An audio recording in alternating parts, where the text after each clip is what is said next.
Hi, my name is Joy Harris, and I'm here to talk to you about Hannah Arendt's The Origins of Totalitarianism. This is one of my favorite quotes from this text that was written and published in 1948. Its history and its comprehensibility is in danger whenever facts are no longer held to be part and parcel of the past and present world and are misused to prove this or that opinion. I believe that Hannah Arendt, of course, anticipated the rise of fake news. If I had to give a very short description of Hannah Arendt's work, I would say it is about plurality and politics, the coming together of different types of people in a shared world in order to make decisions about their community. If I had a little bit more time to talk about Hannah Arendt, I would say that she believes in the importance of individual action through words and deeds in the space of appearances, amongst others. But what I'd like to talk to you about is origins and how it came to be.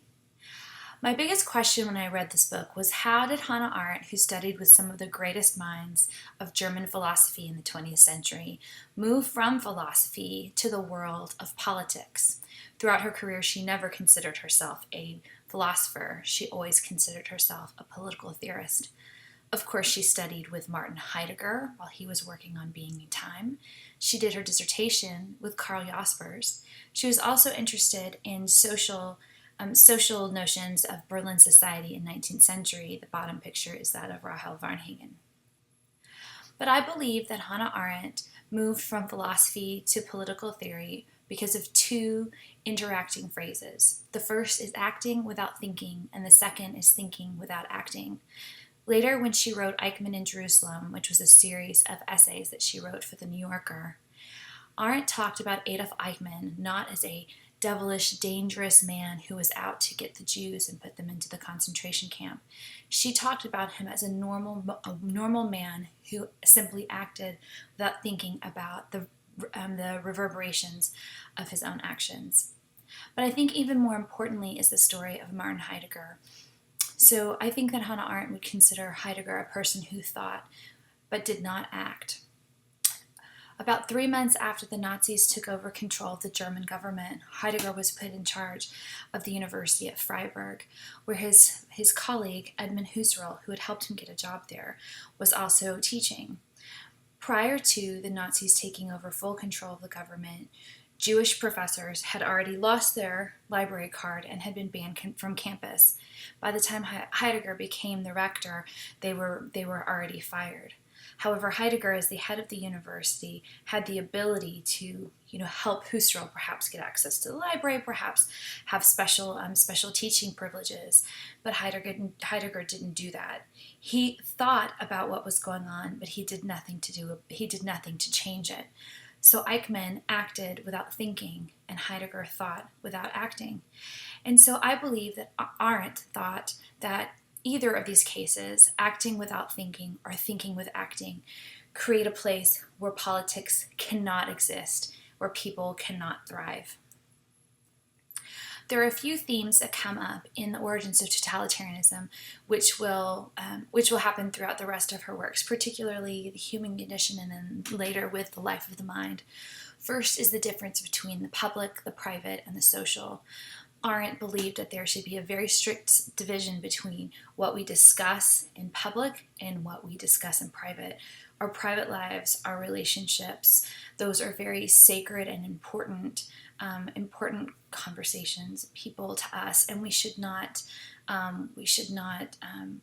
put them out into the public for everyone to judge and to talk about. And so she believed that when people come together in the public, they should think less about themselves and more about how they can work together for the good of communities.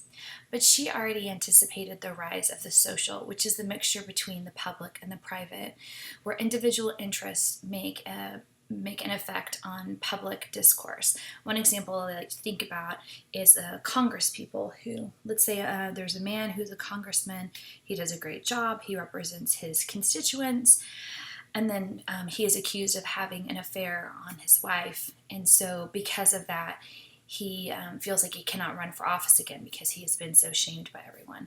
So although he has only been accused, and although he may be an excellent congressperson, the problem of the social keeps him from his actions in public. Another recurrent theme is what Arendt terms politics, which is words and deeds in the presence of all. She talks about this more in, I would say, an epistemological manner in The Life of the Mind later. But what she means by politics is that in order for us to act among others, we can't just simply do something. We can't just simply act. We have to be able to say what we mean and do what we say, and not alone, but amongst others, so that our voices and our actions are seen and they can reverberate throughout the world. But I think the reason that Origins of Totalitarianism is the most controversial and important for the time in which it was written is the distinction that she makes between how and not why, and we and not I. After World War II, when people were considering why this had happened, why the concentration camps had happened to the Jews, why all these people had been treated so terribly, they were focused on their own story, their own family struggle. Arendt was more interested in how this could have happened, how we as a world community could have allowed such horrible things to happen. So it's not that she wasn't interested in individual people, it's that she wanted to come up with and wanted to understand the historical, political, and economic context that could have led to the mass extermination of the Jews. So how, not why, we, not I. So the Origins of Totalitarianism is broke up into 3 books. The first is the history of anti-Semitism, and this book starts out by saying 2 things that I think are quite important.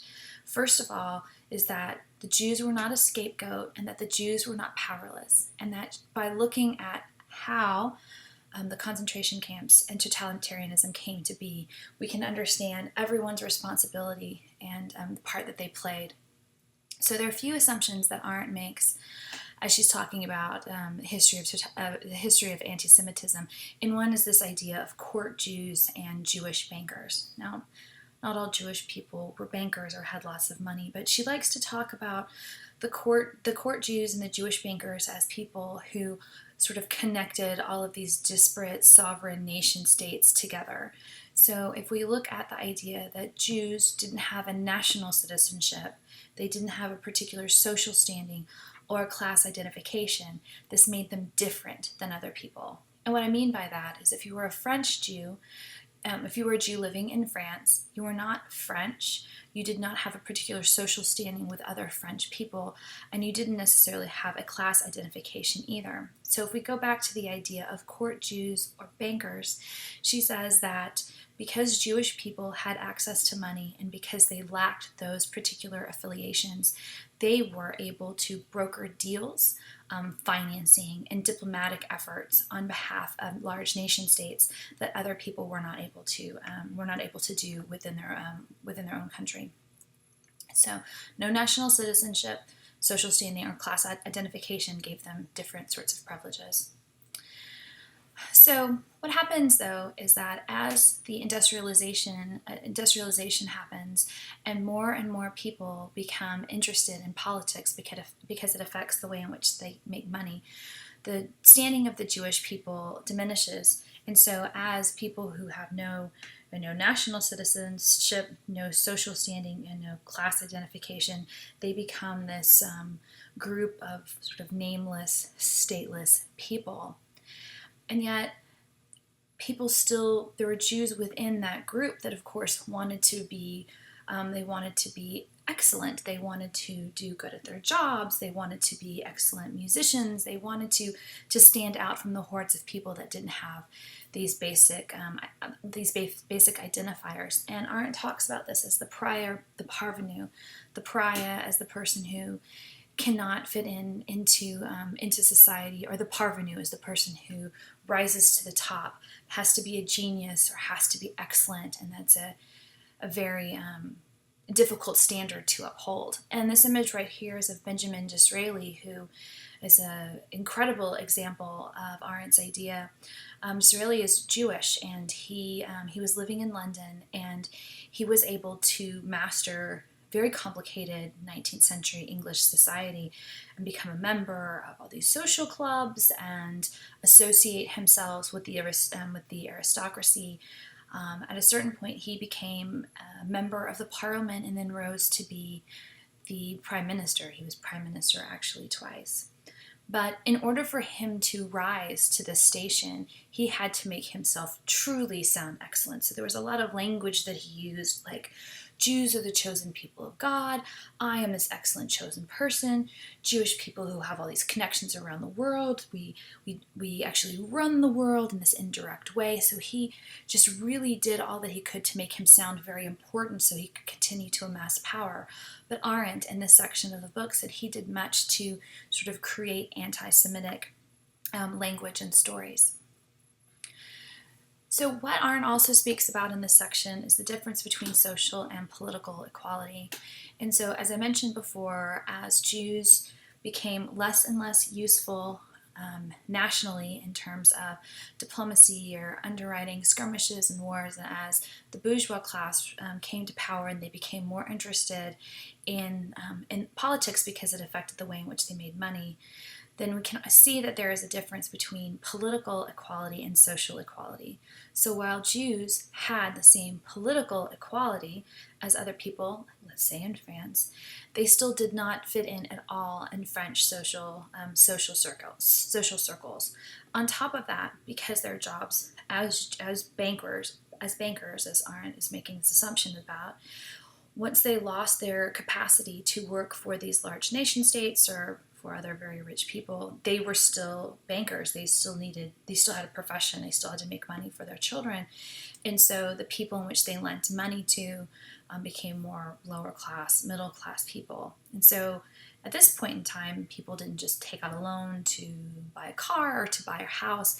If people were taking out money, it's because they were very, very desperate. And so many Jews, on top of being already sort of a separate social class, lost a lot of social standing because they would loan money, of course, on interest to these people who were very, very downtrodden. So the second section of Origins of Totalitarianism is on imperialism. And as I mentioned before, we have in the 19th century the rise of the bourgeois class, that there became this ability for normal people, not just aristocrats or the elite, to be rich. And so as the bourgeois class came into more and more money, they were more interested in politics and taxation and how it affected their ability to make more money. And so, since the continent of Europe is quite small, and as these industrialists kept making more and more goods, resources started to become scarce, and so they needed to expand out to other nations in order to take resources. And so they went to Africa, they went to Asia, but we'll look at Africa specifically, and we could even actually talk about the Belgians who went into the Congo for the rubber trees. But the main point that Arendt is making is that this is the first time where people went into other lands not to create. We're talking about French people, right? They didn't go into parts of Africa in order to create new outposts of French society and to assimilate people into French men and French women.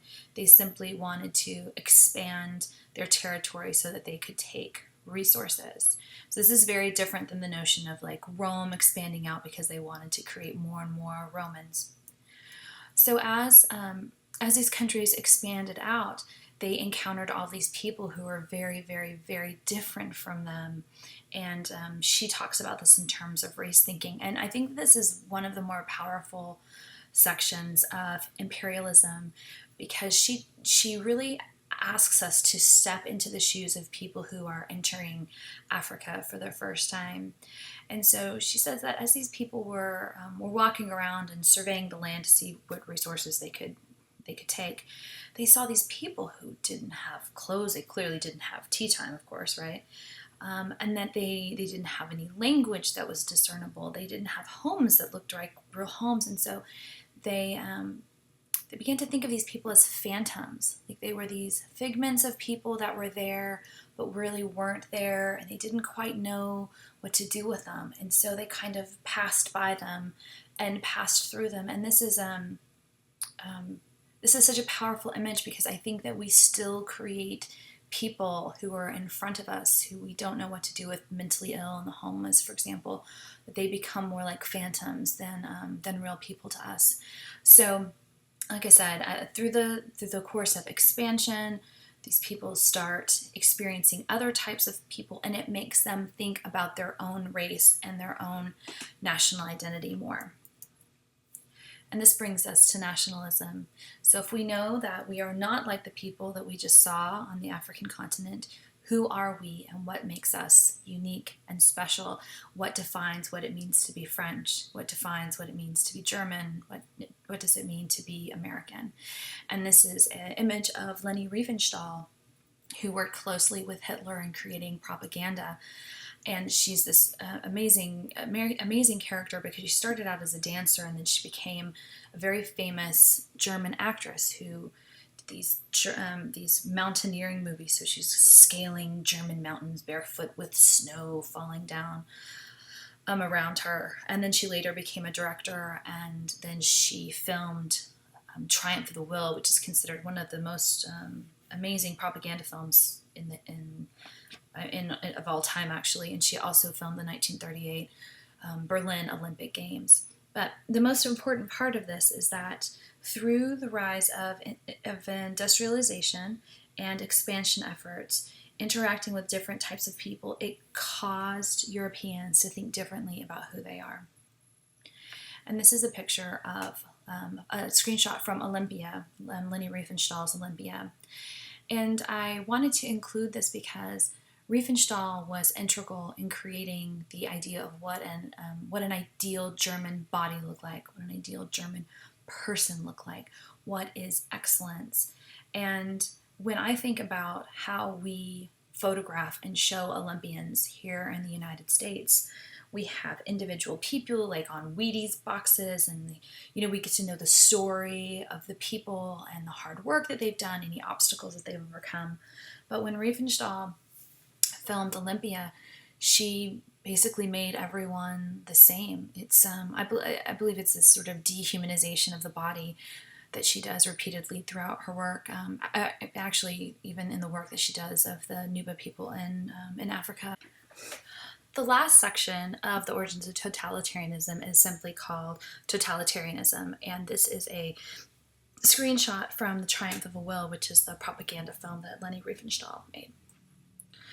You can't talk about totalitarianism without discussing the masses. So for Arendt, the masses are a group of people who lack political identity, who lack any sort of social standing to bring them all together. And she talks particularly about the Germans because post-World War I, the German people were very depressed because of the loss of the war. Their economy was also depressed, and so there wasn't a lot to be, excited about to be German. And so when a visionary leader came to tell them that the economy is going to be better, we're going to have jobs for you, like things are going to be better for Germany, we're a great nation, people really identified with that. So in order to do that, there of course has to be propaganda. And here is our friend Leni Riefenstahl again. There were two types of propaganda, of course. There was the propaganda that was used to show who Germany was to countries outside of Germany, and then there was the propaganda used within Germany to keep people interested in the National Socialist movement. So there's a word that Arendt uses in this section called shapelessness, and it's how she describes institutionalizing totalitarianism.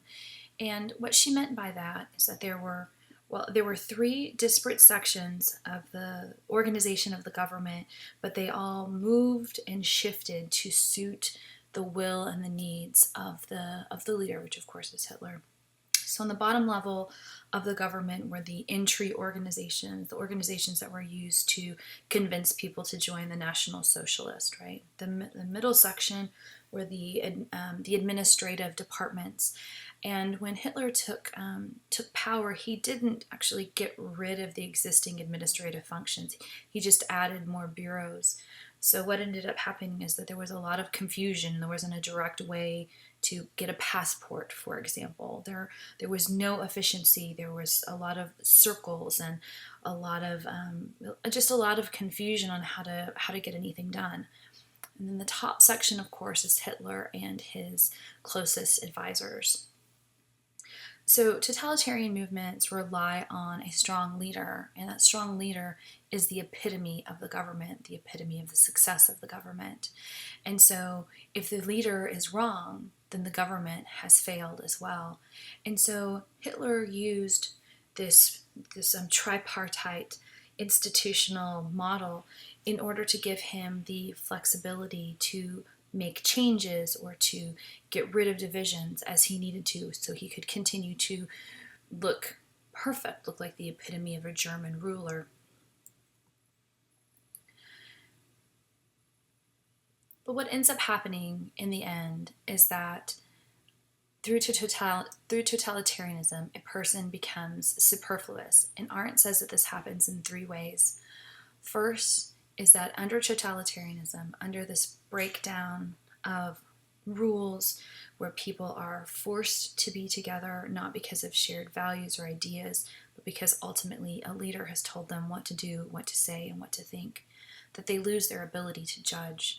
There are no consistent rules by which to judge this or that against. And then she talks about the loss of a person's ability to be moral, and she says this specifically in the context of being a martyr. There comes a point in time where if the Gestapo, for example, takes your child, you can either try to save your child's life by dying, and your child still dies, or you cannot try to save your child's life and your child still dies.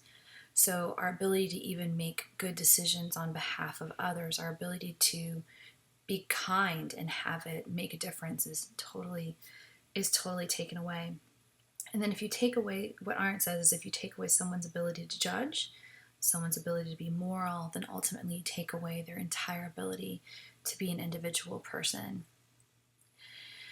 This is a work by Anselm Kiefer that is at the Fort Worth Modern Art Museum, and Anselm Kiefer was working in, or continues to work in, post-World War II Germany, and a lot of his work deals with sort of psychological and even physical landscape of the country. And the way that Arendt closes totalitarianism, origins of totalitarianism in Book 3, Totalitarianism, is this difference between solitude, isolation, and loneliness. And that solitude is our ability to be with ourselves and to think that we are alone when we are in solitude, but we are not at the same time because we are with ourselves. She talks then about the idea of isolation, about how we have a longing to be with others, but no one will be with us, or we can't find a way to connect with them. And then she talks about loneliness, and loneliness is when we are absolutely unable to not only be with ourselves or be with others, but we can't even stand ourselves. And so she tells us that it is through loneliness, through making people lonely, from taking them from the step of being isolated from another to being completely detached from other people and from themselves, that totalitarianism can not only come to be, but can also flourish. And I feel like Anselm Kiefer deals with this in his text. Now what I'd like to do is look at a few artists who I think deal with totalitarianism in their works. The first is Spencer Tunick. His process is to get volunteers to paint themselves and help him create very large-scale human sculptures. This is in Munich. It was for the images for the ring cycle that the opera was about to commence with. And so this work is, of course, problematic from an Arendtian perspective because these are people who have completely lost their identity, and there's a clear confusion between public and private space. I mean, how many people really want to get naked and paint themselves and huddle up next to people they don't know? I also think it's demonstrative of what we were just talking about, the notion of isolation, that people so want to be connected to someone else that they will do something that they probably normally wouldn't do. Next is Vanessa Beecroft, and her work is similar to Tunick's, but I wanted to show this work, which clearly has this sort of totalitarian feel to it with her nude models. These are real women who stand still for like 8 hours at a time. And then there's this work that she did, just Still Death, Darfur, Still Death.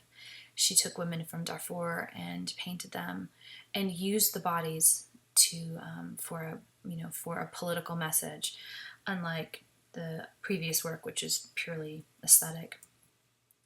There's also Marina Abramovich, where she uses her own body and the bodies of animals in which to talk about the violence in Yugoslavia during the conflict there in the 90s. This is a work called Balkan Baroque that won an award at the Venice Biennale.